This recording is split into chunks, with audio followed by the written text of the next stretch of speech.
نحمدہ ونصلی علی رسولہ الکریم اما بعد۔ مکرم سامعین گرامی، بے شک رمضان المبارک تمام مہینوں کا سردار ہے۔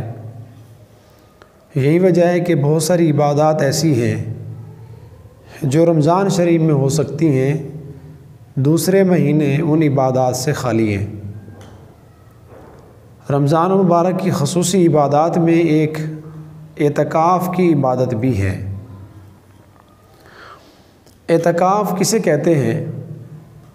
روزہ دار کا اپنے آپ کو دنیاوی مصروفیات سے فارغ کر کے محض اپنے آپ کو اللہ کے سپرد کرنا، مسجد کے اندر ثواب کی نیت سے اپنے آپ کو روکنا، اس کو اعتکاف کہا جاتا ہے۔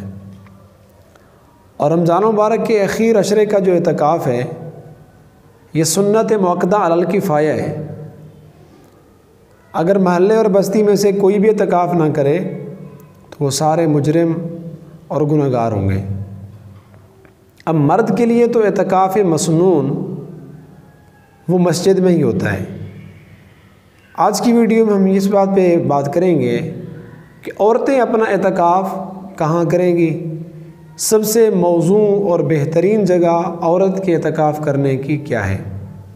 دوسرا، آج کل جو یہ عام دعوت دی جاتی ہے عورتوں کو مساجد میں اجتماعی اعتکاف کی، تو اس کی شرعی حیثیت کیا ہے؟ تو عزیز دوستو دیکھیں، عورت کا فرض نماز گھر میں پڑھنا افضل ہے۔ دور حاضر کے فتنوں کی وجہ سے مسجد میں عورت کو آنے کی اجازت نہیں ہے، تو جب ایک فرض نماز وہ گھر میں پڑھنا افضل ہے، تو وہ عبادت جو ایک مسنون ہے وہ تو گھر میں پڑھنا بطریق اولا افضل ہوگی۔ عورت گھر کے اندر جس جگہ میں نماز وغیرہ پڑھتی ہے، ایک مخصوص جگہ کسی کونے میں خود متعین کی ہوئی ہوتی ہے، بس وہی عورت کی مسجد ہے، اسی جگہ میں عورت بیٹھنے کی نیت کر لے، اسی جگہ پر ہی اخیر عشرے کا اس کا اعتکاف ہوگا۔ بعض لوگ بخاری شریف کی ایک حدیث سے عوام الناس کو شبوں میں ڈالنے کی کوشش کرتے ہیں۔ کہتے ہیں کہ بخاری شریف میں ہے، ازواج مطہرات نے مسجد نبی میں خیمے لگائے اور ان خیموں میں ازواج مطہرات نے اعتکاف کیا۔ اب یہ لوگ عوام کو پوری بات نہیں بتاتے۔ حقیقت یہ ہے، اگر ہم اس حدیث کو پڑھ لیں تو اس میں کوئی شبہ واقع نہیں رہتا کہ آپ علیہ الصلوۃ والسلام نے ایک سال مسجد نبوی میں جب اپنا خیمہ لگایا اعتکاف کے لیے، تو ام المومنین سیدہ عائشہ رضی اللہ تعالی عنہا نے بھی حضور سے اجازت مانگی کہ یا رسول اللہ، میں نے بھی آپ کے ساتھ اعتکاف کرنا ہے۔ حضور صلی اللہ علیہ وسلم نے آپ کو اجازت مرحمت فرما دی۔ بعد میں حضرت حفصہ اور حضرت زینب نے بھی اپنا خیمہ وہی لگا دیا۔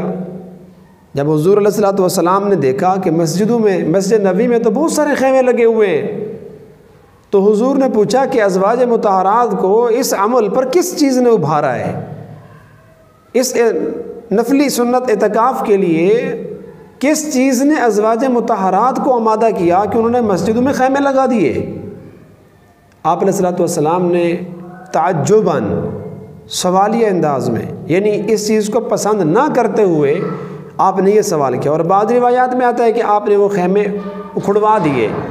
اچھا، صرف ایسا نہیں کیا کہ حضرت حفصہ اور زینب کا خیمہ اکھڑوایا ہو، بلکہ اپنے ازواج مطہرات کی تطیب قلب کے لیے آپ نے حضرت عائشہ کا خیمہ بھی اکھڑوا دیا، اور خود آپ علیہ الصلوۃ والسلام نے اس سال اپنا اعتکاف بھی مؤخر کر دیا، توڑ دیا، اور اگلے سال شوال میں اس کی آپ نے قضا کی۔